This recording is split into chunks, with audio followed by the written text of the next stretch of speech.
Magandang araw po sa ating lahat. Sa araw na ito ay ituturo ko sa inyo kung paano gagamitin itong automated e-class record plus mastery map. Um, Makikita natin dito, okay? Ituturo ko sa inyo mamaya kung paano natin to gagamitin.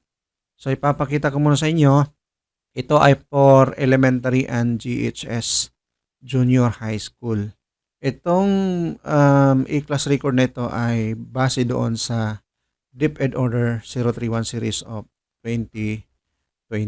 Makikita natin dyan mamaya.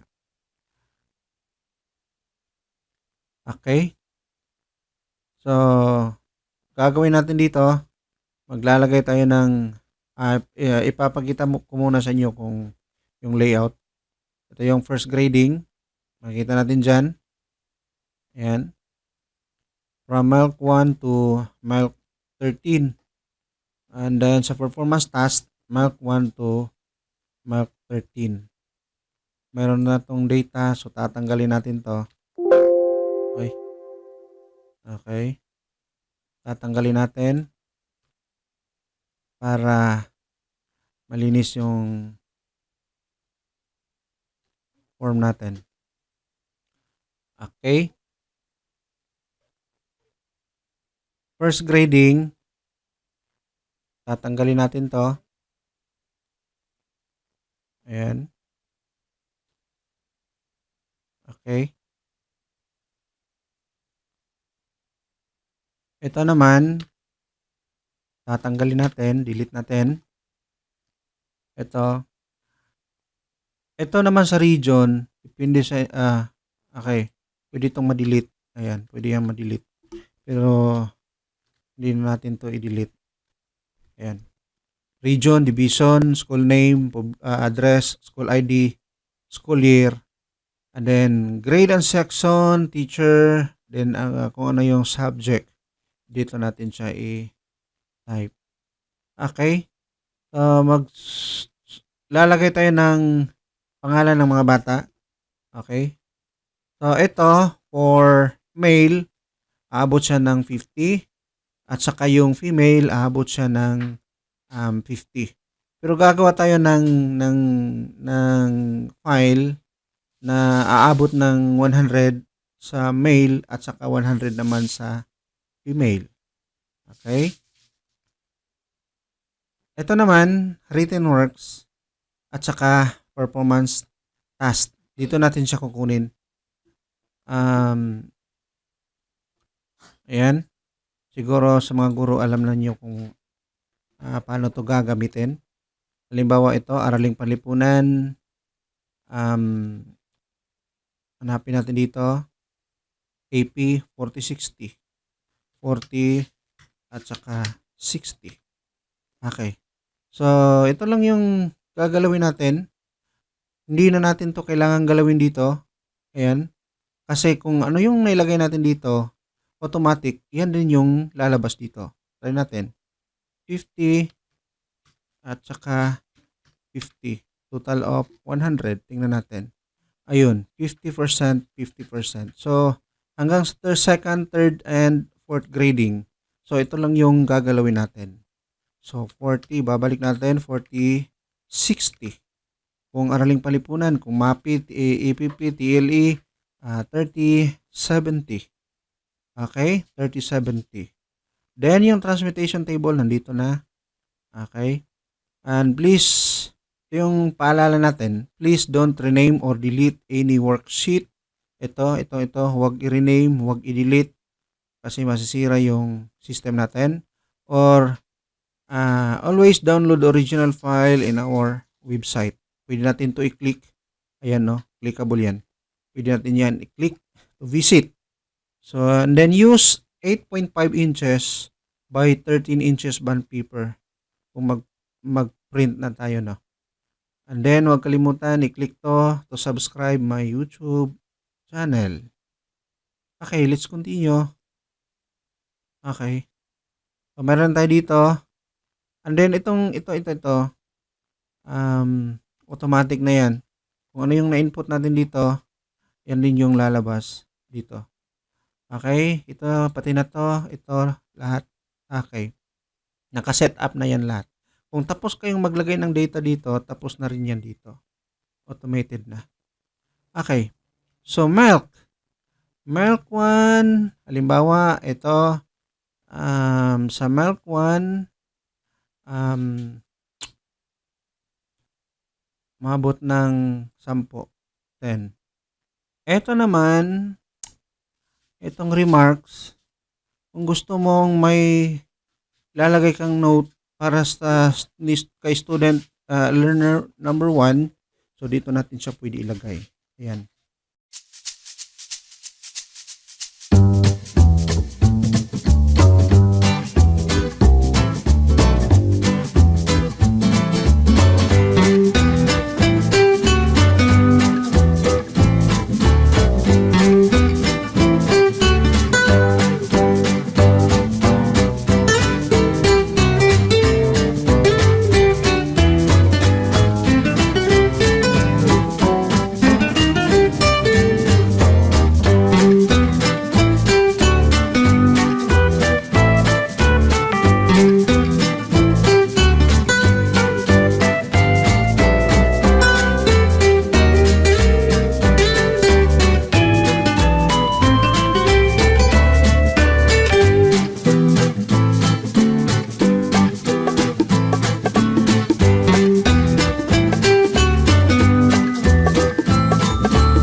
Okay. So, tapos na tayo. Itong parang hashtag na to, okay lang to. Kasi pag i-zoom in natin to, ayan, makita siya. So, wala tayong problema dyan kung anong mangyari dyan sa hashtag na yan. Okay, so, tapos na tayo maglagay ng data kay learner 1 to learner 5. So, lahat sila, 87, 80. Try natin maglagay ng bagsak, isang bagsak. 2, 1, 2, 3, wala siyang data, 1, okay, 2, ay, ayan, 74, Ayan, so meron tayong isang failed. Okay, 72. Ayan. So, 87, 72, 80, 81, 80. So, hanggang learner 5 lang tayo dito. And then, automatic, ito, total number of learners. Ayan, automatic, bibilangin niya kung ilan yung learners lahat. Ito. So, halimbawa, maglagay tayo ng isa pa. Okay. 6. Okay. Agad-agad bibilangin niya. 6 yung learner. So, kailangan huwag kayong maglagay ng kahit anong data dito sa mga row na ito. Kasi bibilangin niya. Halimbawa, nakaligtaan mong nakalagay pala ito. May nakalagay palang letter H dito sa baba. Okay. So, ang mangyari dito, yung H bibilangin niya as student, pangalan ng bata. So, 7, naging 7 na. So, dapat malinis to sa baba.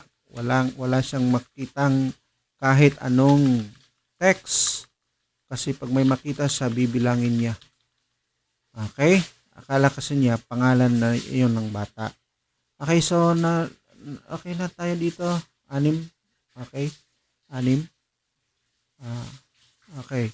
Ganun din yung gagawin natin dito sa baba, sa female. Pero sa akin, kasi yung student ko, kukunti lang, hindi umabot ng 50. So, ang ginagawa ko, pinaghahalo-halo ko na lang yung mga learners ko dito, babae at saka lalaki. Ito, pinalitan ko na lang to ng name. Hindi pwede. Okay. So, pinaghalo-halo ko na lang yung mga babae at saka lalaki. Alphabetical order yung ginagawa ko dito. Hindi naman siya umabot ng 50. Pero yung mga ibang school na umabot ng 50, so siguro, kayo na yung bahala kung anong gagawin ninyo. I-separate ba ninyo o hindi. Okay? So, dito na tayo sa Mastery Milk first quarter. Ayan, Mastery Milk first quarter. Automatic, meron na siyang data. Okay? Meron na siyang data. So, pagkatapos mong maglagay ng score nila dito, automatic yan, magkukompute na yan. Kung, ito for Milk 1. Ito, Milk 2 hanggang sa Milk 13. Okay? For written works at saka performance work. Okay? Performance task. Okay. Dito tayo sa Milk 1. Paano ba natin to kinuha? So, ang gagawin dito, WW plus, okay, 31. Ayan yung formula sa taas.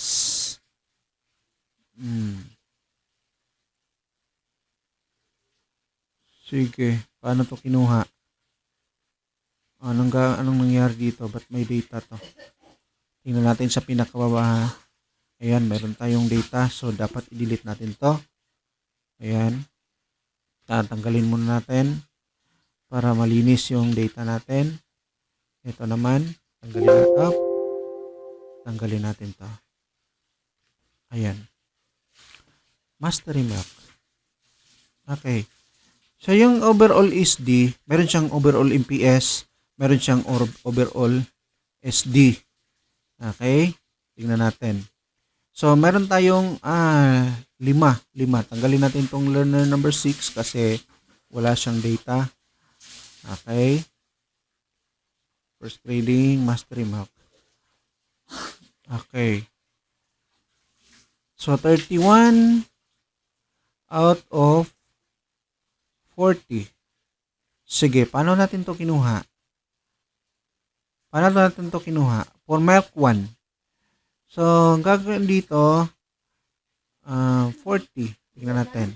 Milk 1 at saka written work at saka si performance task. Milk 1 kay written works at saka Milk 1 para kay performance task. So, 10 plus 30, that is equal to 40.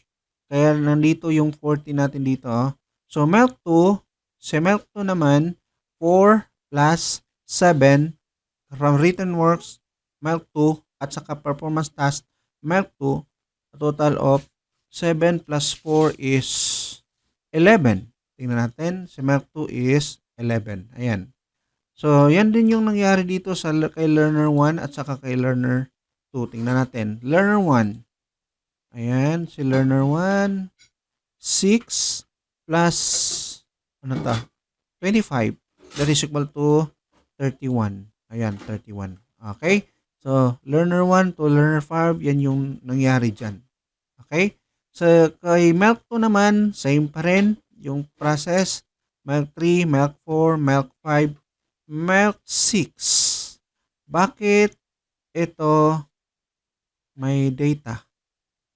Si MELC 6. Tingnan natin. Mayroon siya dito, isa. Ano ang gagawin natin dito? Lalagyan na lang natin. So, 8, 7, 6, 7. Ayan. Okay. Andito na siya. Okay, MELC 3. So, performance task plus written works. Written works plus performance task, nandito siya. Ito, for MELC 4, performance task plus written works, nandito siya. Okay. Kung mapapansin natin dito, meron siyang percentage. Paano natin ito kinuha ang percentage? Paano natin ito kinuha? Okay? Ginawa natin dito, kukunin natin yung percentage ng score ng bata out of para sa MELC 1.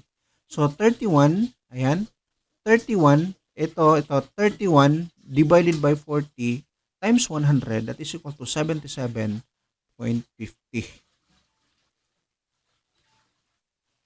Tingnan natin na, para maintindihan natin to. 31 divided by 40, 31 divided by 40 is equal to times 100. Ang nangyari dito? Teka muna. Naghang.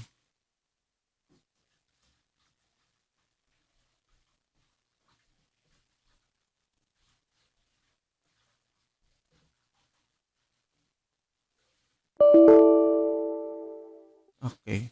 31 divided by 40 is equal to times 100, that is equal to 77.50. So, yan yung nangyari dito. So, ito pa rin, 24 divided 40 times 100 hanggang sa kay learner 5. So, kung mapapansin natin dito sa mastery, mastery L, mastery level yan. Ba't naputol to? Okay, pwede natin to i-adjust. Okay, para makita natin yung level. Sa mastery level column, may napapansin tayo dito, VS, FS, VS, O, ayan. Mayroon siya dito, nasaan ba yun? Tingnan natin sa pinakababa. Ayan. Makita natin dito, outstanding, very satisfactory, fairly satisfactory, did not meet expectations. So, meron tayo dito, scale 84 to 100, outstanding. VS naman from 76 to 83.99. Satisfactory from 68 to 75.99. Fairly satisfactory 60 to 67.99. Did not meet expectation below 60. Hanapin natin. Tingnan natin ha. Si learner number 1, ang nakuha niya ay VS. So 77.50. Tingnan natin dito. Okay, VS. So, pasok siya dito sa VS. Tingnan natin si learner number 5, outstanding. So, nakuha siya ng 85 and then outstanding. 85. Ayan, pasok siya dito sa outstanding. 85. Okay? So, yan yung ibig sabihin nito. DNME. ano to, DNME did not meet expectation. 45.45. 45.45. Ayan, dito siya. DNME. 45.45. Ayan. Okay. So, yan din yung nangyari dito sa hanggang sa milk. Kung ilan yung milk na nagawa natin hanggang sa milk 13. Ayan, hanggang sa milk 13. Okay? Hanggang sa milk 13. Okay. Andito na tayo sa kung mapapansin natin dito, mayroon siyang overall MPS at saka overall SD. No, overall MPS at saka overall SD. Okay, paano kinuha ito? Paano natin kinuha ang total? Itong total score ng mga bata. Okay, meron tayong 5 learners, 5 learners. So, 31 plus 24 plus 31 plus 34 plus 34. Total. Ayan, 154. Mean. Paano kinuha yung mean? So, 154 divided by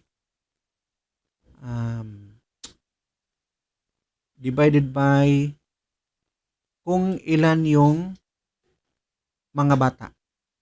Okay? So 154 itong formula na to.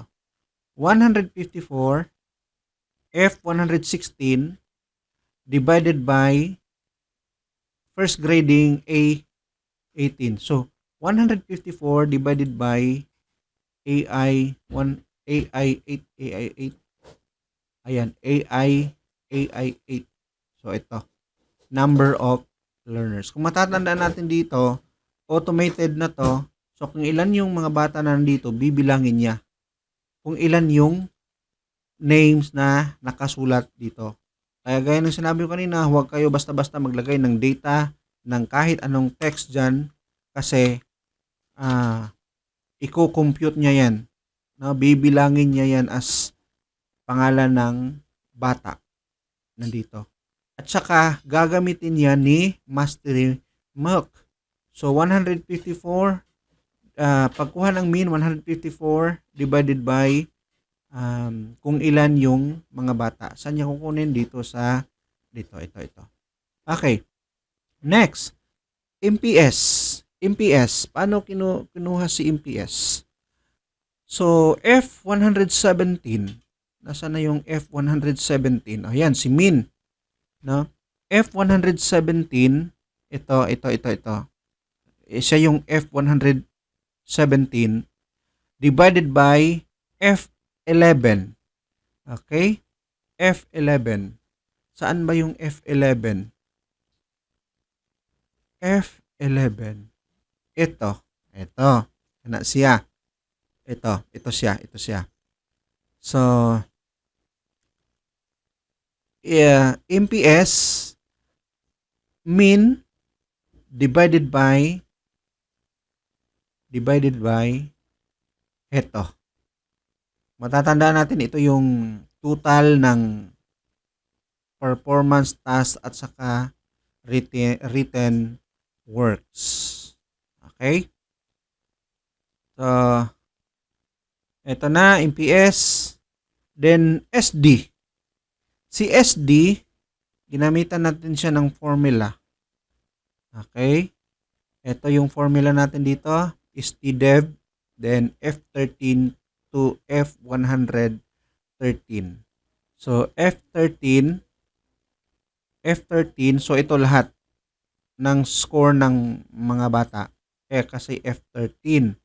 F13 to F113. Ayan. Kukunin niya yung SD. Okay lang. Ito, hindi natin to pwedeng malagyan ng number. So, wala tayong problema dyan. So, yung i-compute lang niya, itong nandito sa, dito. So, meron tayong SD. Okay, SD. Okay. So, ito, Gano'n pa rin yung kung ano yung proseso na ginawa natin dito, yan din yung ginawa natin kay Milk 2, Milk 3, Milk 4, Milk 5 hanggang kay Milk 13. So, ayan. Ayan na sila. Then, ang overall MPS. Overall MPS. Si overall MPS, um, bibilangin niya, ano to, may nagtanong sa akin sa sa YouTube. Paano kung hindi lahat hanggang aabot lang ng milk 10? So, paano ba niya i-compute yung overall MPS? Yung formula na gamit natin ay average. So, yung para makuha yung MPS, overall MPS, i-add natin to, no? I-add natin to, MPS kay milk 1, MPS kay milk 2, MPS kay milk 3, hanggang sa MPS kay milk 13. And then, kukunin niya yung average, and then, eto na yung magiging result. Okay, balikan natin yung tanong kanina. Paano kung hanggang milk 10 lang? Yung pagkakaalam natin, yung pagkuha ay average, baka i-divide by 13 pa rin yung ginawa natin. No? Kahit hanggang milk 10 lang, wala na tong laman, and then i-divide by 13 pa rin sa system natin. Hindi siya i-divide by 13 kasi yung formula na gamit natin ay average. So, kung itong AP, ito, asan yung AP? Ito. Kung itong AP 118 hanggang sa AG 118 ay walang laman, so yung kukunin niya ay ito lang, no? Average lang hanggang dito. So, yan yung mangyayari. Yan yung mangyayari dyan. So, kung ito, yung hanggang milk 8 lang tayo, so yung kukunan niya yung ng average ay hanggang sa F1, 18, 2, 3, 4, 5, 6, 7, 8. Hanggang dito lang siya. Kukunan niya ng average. Okay, try natin. So, halimbawa, hanggang milk 10 lang tayo. So, kung halimbawa, tatanggalin natin to. Tanggalin natin tong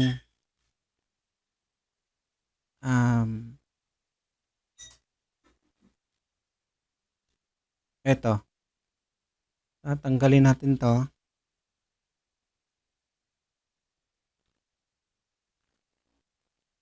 Ayan.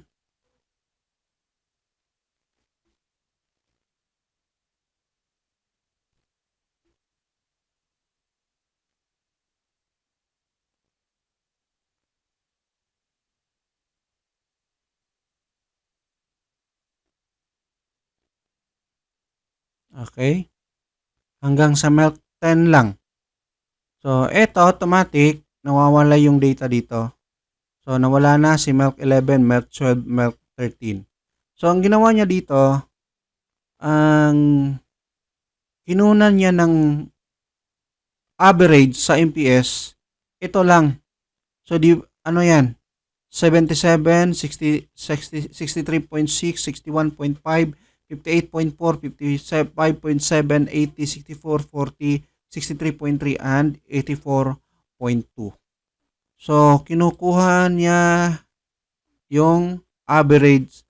Ito lamang. No, ito lang. No? Ayan. So, nagiging 64.78. Tingnan nga natin. Co-compute nga natin. Calculator. Tingnan natin kung ano yung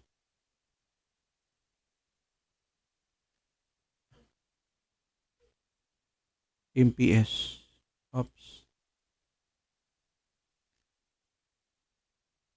Okay. 77 plus 63.6 plus 61.5 plus 58.4 plus 55.7 plus 80 plus 64 plus 40 plus 63.3 plus 84.2. That is equal to 647.7. Try natin, i-divide by 13. 49. Ayan, kung divide by 13, 49.82. So, which is, hindi naman yan yung nakasulat dito. So, try natin, 647.7. 647.7, 647.7 divided by 10 lang, 10. Ayan, 64.77. So, ibig sabihin, hanggang 10 lang siya, no? Hanggang 10 lang siya. Hindi na niya gagamitin yung 13. So, 10 lang siya. So, ganun din yung nangyari dito sa overall SD natin. Ayan. Kukunin niya yung average ni dapat ito round. Gaya ng overall MPS, may round siya. Okay, so overall SD, ganun din yung gagawin, kukunin niya yung average kung ano lang yung may laman. So, kung umabot siya ng 13, so divide by 13. Pero kung abot lang siya ng 10, so ang gagawin niya, divide by 10. Ganun yan yung nangyari. Okay. Eto, summary. Okay? Summary.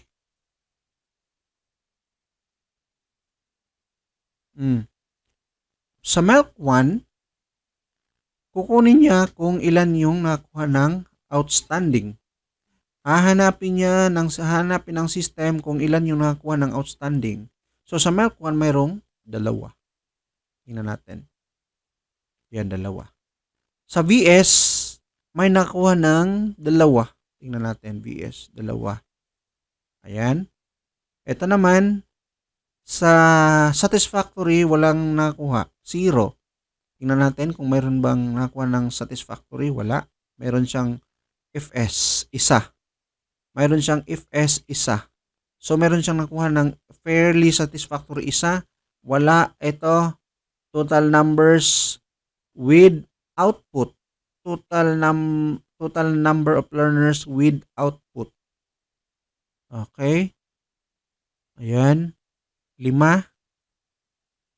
And then, total numbers without output, wala. Okay? Diba, maglagay tayo dito. Hindi natin to lalagyan. Sige, try natin. Kay MELC 1. Si learner number 5, wala siyang score sa MELC 1. Tingnan natin. So, syempre, wala din dito si learner number 5. So, ang magiging reaction niya dito, sabi niya dito, total number of learners with output, 4. And then, mayroon siyang isa na walang output kasi nga wala siyang nakuhang score dito. So, ganyan yung mangyayari dito sa MELC 2, sa MELC 3, sa MELC 4 hanggang sa MELC 13. Ayan, hanggang sa MELC 13. Okay. Ito, bakit ito na 0? Ayan. Okay. Wala tayong data kay MELC 11 hanggang kay MELC 13. Okay. So, yan yung for first grading. So, most essential learning competencies, kung ano yung mga milk, milk 1, dito natin siya isulat. Ayan, dito natin siya i-type. Yung competency number 1, competency number 2, competency number 3. Ayan, pwede na yan. So, pagtapos na, kung ilan yung may row na walang laman, pwede natin siya i-hide. Highlight lang natin to. Ano, ganyan. Then, hide. Ayan. Okay, halimbawa, yung babae hanggang 10 lang. So, pwede natin to siya i-hide. Ayan. Hide. Okay, ganyan lang. Okay. Then, file, print. Ayun. So, print. Try natin. Ayan. Okay. Kung gusto natin, Mac 12, Mac 13. Nakuha ba lahat? Okay. Fit to 1 page wide, 3 tall. Okay na to. So, meron siyang page 2. Page setup. Seat. Footer. Margin.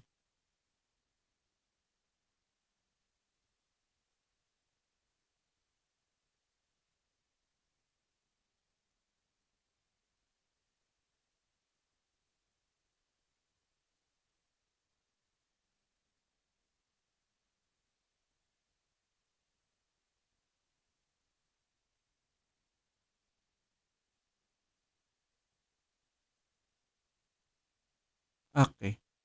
Page 1 of 2. Page 2 of 2. So, kung may ilagay tayong data dito sa pinakababa, dito siya lalabas. Halimbawa, ganyan. Okay.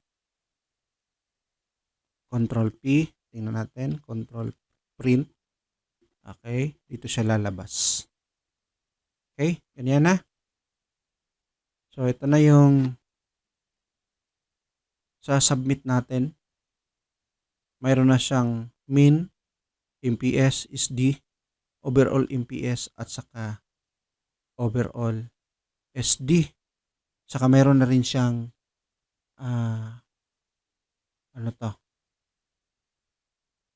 outstanding, VS, S, fairly satisfactory para sa Mark 1 hanggang sa Mark 13. So, ganun din yung gagawin natin sa second grading. Ganyan na rin. Ayan. Okay. Then, mastery milk for second grading. Nandito naman. Itong asterisk, huwag kayong mabahala dito. Kasi nga, pag i-zoom in natin yan, lalabas din yung number. So, ganyan yan lang yung Then, third grading, okay pa rin. Mastery, fourth grading, quarter. Ito naman for summary. Ayan, yung summary niya. From first quarter, second quarter, third quarter, at saka hanggang sa fourth quarter. Ayan. Ayan. Oops, mayroon siyang. Okay. So, yan yung para sa E-class record with Mastery Milk for school year 2021 to 2022. Ito rin yung ginamit natin last year for elementary and GHS. Thank you.